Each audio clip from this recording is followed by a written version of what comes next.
overview with Dr. Jan Steffel. Jan Steffel is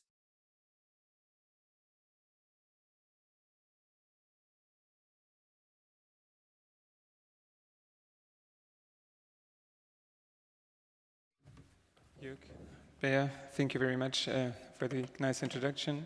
Thank you for that. Ladies and gentlemen, thank you very much for being here. Great weather, great city, first talk. Okay, perfect. Thank you.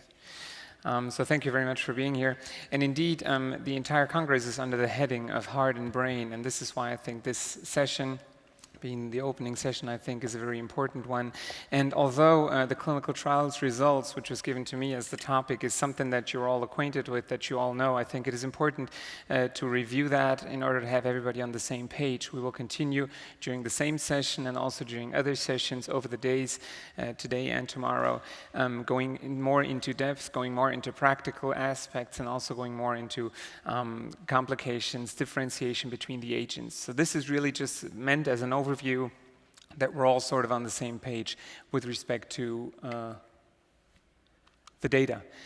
Just briefly, this is obviously for us cardiologists something that we're dealing with every day, so something that you know just briefly so that we know what we're talking about. We're talking about the same things. Vitamin K antagonists, novel anticoagulants, completely different mechanism of action, completely different way in that they act. First of all, the novels do not inhibit the inactive factors. They act on the active coagulation factors depicted in blue here in the coagulation cascade. On the other hand, the vitamin K antagonists act on the inactive, on the de novo synthesis of the inactive coagulation factors. So fundamentally novel concept, fundamentally different concept from the vitamin K antagonists with the novel anticoagulants, the 10A and the factor 2A, the direct thrombin inhibitors. The overview that you're all acquainted with also of the trials with the NOACs in the different indications. Now, we'll mainly, as cardiologists, we're mainly interested obviously in atrial fibrillation, and this is what we'll be dealing with over the next 15 to 20 minutes. But just so that you're aware, this is not the only indication that they are being studied with, that they have been studied with, and that we have good results. It's also in the prevention of deep venous thrombosis and pulmonary embolism, both in the orthopedic setting, in the preventive setting, but also in the treatment setting.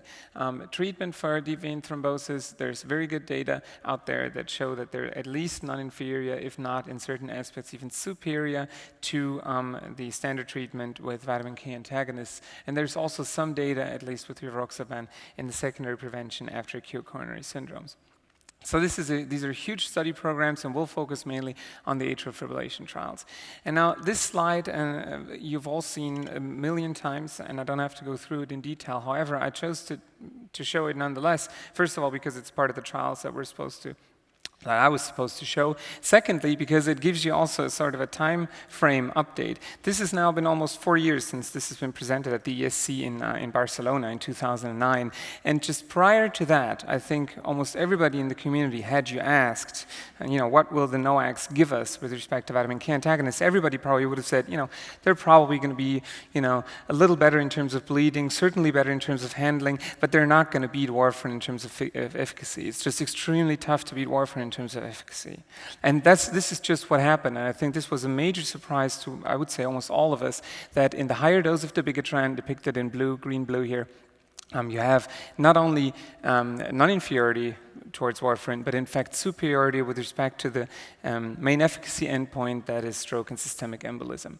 In the lower dose, the yellow, depicted in yellow here, the low dose of dabigatran, you're non-inferior but not superior with respect to efficacy as compared to warfarin. But that was really the kicker. That was really something extremely surprising and interesting. And obviously what everybody was asking themselves when they saw this was, okay, so we're better in terms of efficacy. This is going to bleed more, because this is what we've been experiencing in cardiology over the last years, of the last decades usually. If you have a treatment that is better in terms of efficacy, an antithrombotic treatment, then you're going to see more bleeding. And so the second big surprise then was the second slide, in fact, of the presentation, that both doses of dabigatran, the higher dose and the lower dose, in fact, with respect to intracranial bleeding, hence the most feared bleeding complication, not only turned out not more, but in fact significantly less than with warfarin.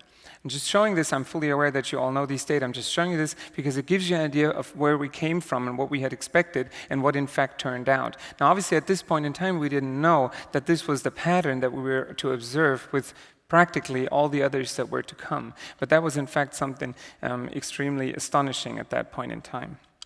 Now, if you dig a little bit more into the bleeding events, you can see that in fact it did come at some cost. Gastrointestinal bleedings were elevated with the higher dose of dabigatran, significantly elevated with respect to warfarin. However, life-threatening, so the most major bleedings, were not, and in fact those were significantly less with dabigatran, and also, as indicated before, intracranial bleeding.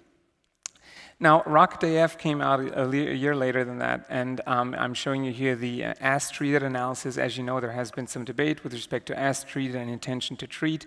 It was one way or the other, it was non-inferior. In the AS-treated arm, rivaroxaban was also superior to warfarin with respect to the primary efficacy endpoint. As you know, study population was a little bit different. Those were sicker patients. Secondly, the study design was different. It was a truly double-blind study, whereas RELY was the probe design. But nevertheless, the pattern was exactly the same. We saw less bleeding in the rivaroxaban arm versus warfarin, and also with respect to bleeding. Now, also here, note intracranial hemorrhage, something that we'll see in all the trials, is just superior with respect to the new agent. Again, here significant reduction. Also here it did come at some cost. Bleeding, any bleeding and an asymptomatic decrease in hemoglobin was more frequently observed with rivaroxaban, and also gastrointestinal bleeding was more frequent. Now, a very recent analysis that actually just came out last week in an abstract form shows that these gastrointestinal bleedings, in fact, were not the severe ones that were more frequent. The severe ones were actually quite similar between the two, and that goes in line with the other ones that I've depicted here. Critical bleeding, fatal bleeding were both less frequent with rivaroxaban than with warfarin. So the pattern remains the same. And finally, the Aristotle study with apixaban showed exactly the same. You do realize how similar these patterns look.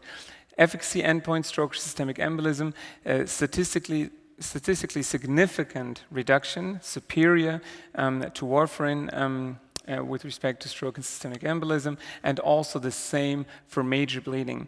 And if you dig deeper again into the bleeding events, you'll see that no matter how you define the bleeding, be it Gusto, TIMI, be it whatever, you've come up with a significantly reduced rate of bleeding events with apixaban. So, in summary, and this I think is one of the main messages from these trials, is when you look at the NOACs, primarily look at the similarities rather than the differences. They all go into the same direction. They all show the same: significant reduction in ischemic events, significant reduction in intracranial bleeding, and a significant reduction in fatal, critical, major bleedings. And this, I think, is one of the main messages that has to come out of this.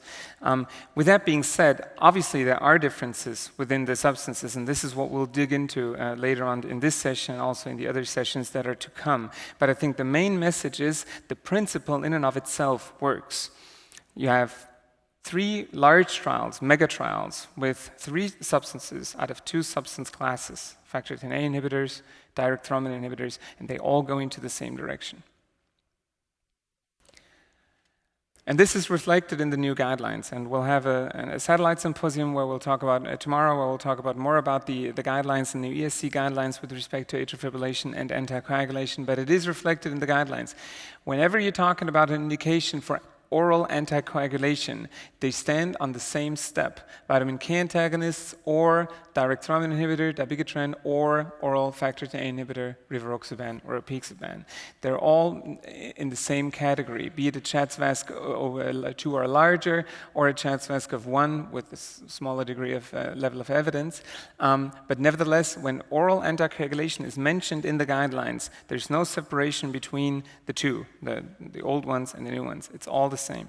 And in fact, the guidelines go one step beyond that and say, albeit with a little bit of a lesser degree of evidence, say that if a NOAC is recommended, one of the NOACs should be used primarily, so with a 2A level of evidence and recommendation and a grade A level of evidence. So that is quite something. That is a very strong statement, and that is based on the trials that I've just demonstrated. So basically, I think the main message from that is they all go into the same direction, they all show the same, and this is reflected in the guidelines. So whenever you think about a NOAC indication for a patient, primarily, which are the ones that where we should take action, which are the ones where we should do something? Well, first of all, I think patients that are currently on aspirin, those are the ones that we need to target, because aspirin, as you all know, has now disappeared from the guidelines. It's gone. It's dead for atrial fibrillation. So basically, patients that you see that are at atrial fibrillation, that have aspirin for atrial fibrillation, those are the ones that are worthwhile changing. Certainly, also the ones that are currently not anticoagulated. So the ones that you pick up on your routine or in your screening procedures, the ones that have been transferred to your clinic that you haven't taken care of before, that are not anticoagulant, those are the ones for the novel anticoagulants. And in fact, based on the recommendations that we've just seen, practically every patient that is eligible for an oral anticoagulation should primarily be evaluated for a NOAC rather than for a vitamin K antagonist. With that being said, obviously there are points where we need to be careful. And obviously we don't have the time now to go into all of that, but certainly the ones with severe renal impairment, and we'll hear more about this in one of the upcoming talks. The question with severe renal impairment obviously always is, what's the alternative? Because we have good data actually out there that vitamin K antagonists are not as efficacious and certainly not as safe in patients with severe renal insufficiency and atrial fibrillation.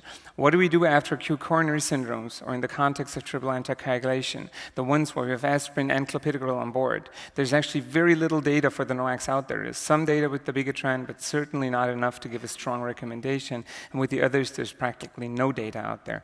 What do we do in this context? We don't know. Certainly, and this is something very important, off-label use. Now, obviously, being enthusiastic about all these trial results, what we've just seen, the natural response of all of us is to sort of, extend the indication and see where else we can use them. And one of the most obvious indications would be patients with mechanical heart valves, certainly those with aortic valves. And, sort of with the idea it will probably work because it works so nice in atrial fibrillation. Well, it may just not work as well in these indications. Although it would make sense, it turns out it doesn't. The RELIANCE study, as you know, phase 2 study with the dabigatran had to be stopped prematurely because of actually both bleeding and thromboembolic events. So although it would intuitively make sense to use them in these patients, the clear recommendation is to not use them. It's a class 3 recommendation. It should not be used in mechanical heart valves. And also in valvular atrial fibrillation, so that's mainly your patients with atrial fibrillation and mitral stenosis, it should also not be used in those. Specific subgroups that have been excluded from the big trial, certainly the ones, the pregnant women, HIV patients, as usual. These patients are simply not studied. And then one of the interesting subgroups, really the ones that are well controlled for years with the INR on vitamin K antagonists. What should we do with these patients? Should we switch them? Should we not? And I know Jokbia is going to talk about that in just a minute. There's other issues, the lack of a direct antidote, the question whether this is a huge difference to vitamin K antagonists or not. I don't want to go into this too much. I'm just saying these are situations where that we need to think about, that we need to consider in the context that these substances should nevertheless be your first choice in patients with atrial fibrillation. With that, short overview, I would leave it at that. I thank you, Mr. Chairman, very much, and I thank you, ladies and gentlemen, for your attention.